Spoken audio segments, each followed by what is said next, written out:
1970 সালের 17 ডিসেম্বর আর্জেন্টিনার বুয়েনোস আয়ারেসে। জন্মসূত্রে নাম জর্জ মারিও বার্গোগিও। বাবা ইতালীয় অধিবাসী মারিও আর রেগিনা সেভারি ছিলেন রেলওয়ের হিসাবরক্ষক। কেমিস্ট হিসাবে প্রশিক্ষক নেওয়ার পর ধর্মের পথেই পা বাড়ান জর্জ মারিও। পরবর্তী সময়ে তিনি দর্শন ও ধর্মতত্ত্বে পড়াশোনা করেন। 1969 সালে ধর্মযাজক হন এবং 1998 সালে আর্জেন্টিনার আর্চ বিশপও হন তিনি। বয়স ও শারীরিক অসুস্থতার কারণে 2013 সালে তৎকালীন পোপ ষোড়শ বেনেডিক্ট পদ ছেড়ে দিলে পোপ নির্বাচিত হন জর্জ মারিও। নতুন নাম নেন ফ্রান্সিস। দক্ষিণ আমেরিকার কোন দেশ থেকে নির্বাচিত প্রথম পোপ তিনি।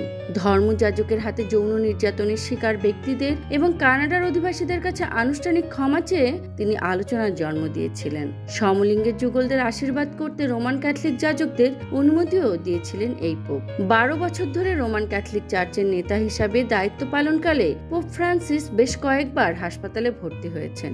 21 বছর বয়সে তার একটি ফুসফুসের কিছু অংশ কেটেও ফেলতে হয়েছিল।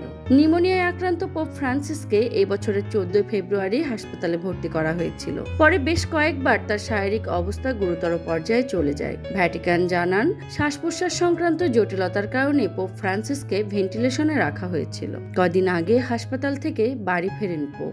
অবশেষে চিরবিদায় নিলেন রোমান ক্যাথলিকদের শীর্ষ ধর্মগুরু pope Francis.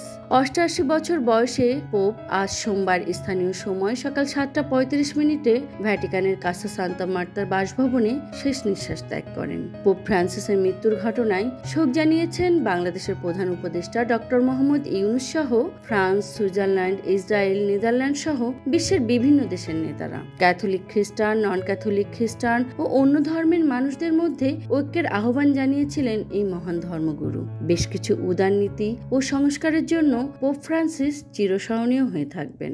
Voice of tiger পরিবার শোকাহত এই মহান ধর্মগুরুর চিরবিদায়ে।